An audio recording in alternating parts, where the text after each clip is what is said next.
When Natalie, Susie and Claire did this book on pit talk, which was released in June this year, 2017, they looked a lot at terminology of mining in the East Midlands, which included occupations and equipment, and some of that occupations you can get from looking at books such as this, the Sutton Colliery Accidents book, which dates from 5th of July 1948 to 31st of December 1958. So it's interesting that, in the fact that it's the first decade of the National Coal War.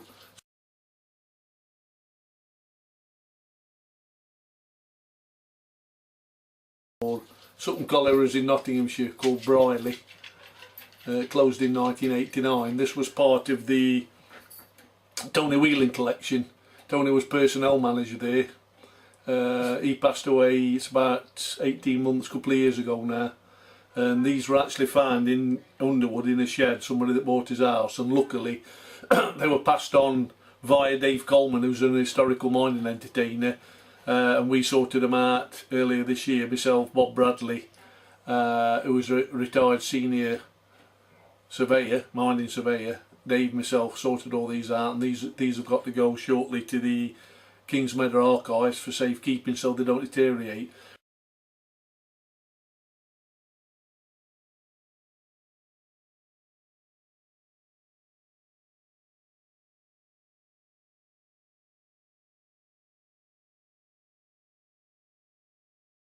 But what we're going to have a look at in here is look at the job occupations, some of the entries for the accidents, which should be interesting because it should include the Sutton disaster. We had a fire damp, a methane explosion early in 1957, so we'll have a look at that. But firstly, let's have a look at some of the occupations, what's in here.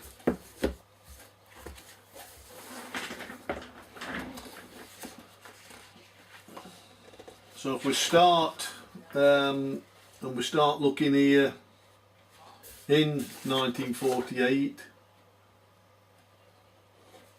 we've got the occupation is on the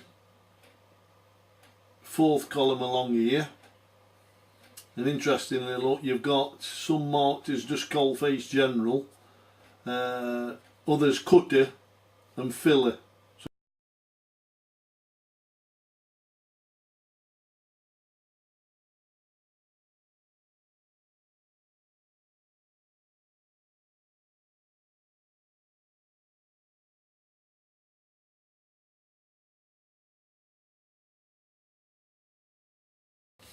Belts is conveyors, deputies, which remain standard of course, fitters who were mechanics, so that kept straight through. Coalface we don't know in general, it's just generally coalface. Powerhouse attendant would be on the surface. Blacksmith striker, of course that would be a surface one.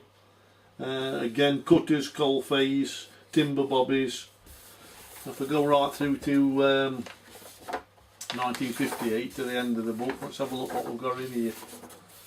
So here we are, 1958 January, again looking at these. So we've got here belt repairs, conveyor, cutters still here, stone headers which will be development worker, packers are still here, coal getters, rippers, loads here, look, getters, rippers, datlers, that's of course that's one day shift worker, deputies, and going over belt attendants, switchboard operator, which would be on the surface, rippers, shot firers, another one of course which never went out. Interestingly, the other one here, look, corporal, that's one that did go out of term, what went out.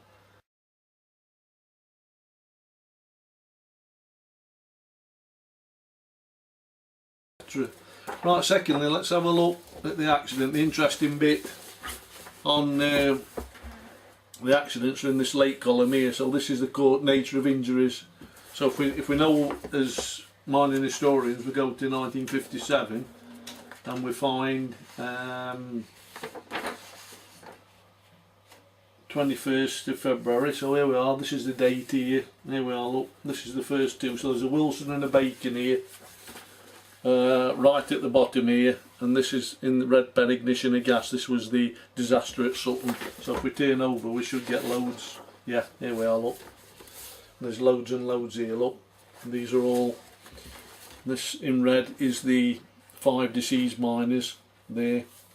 One died on 26th of February, 5 days after accident, one on 6th of March, another on 9th of March, one 2 days after, 23rd of February, and another one. So 2 died on 6th of March, 5 fatalities, multiple burns. This is what it tells you here, look, ignition of gas.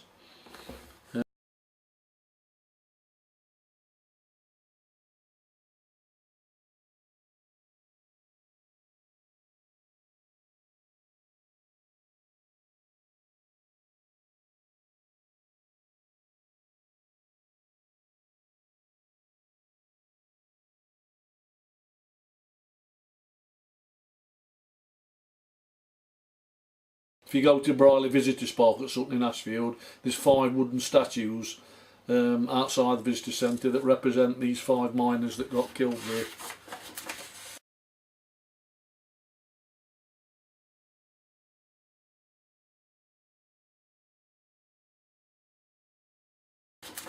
And if you turn over, we've still got some, look, the ignition of gas, and this is here, interestingly, this is where shock's coming in. So interesting, anxiety, state of shock from that, and this is where the burns and that, and when they realised what had gone off like.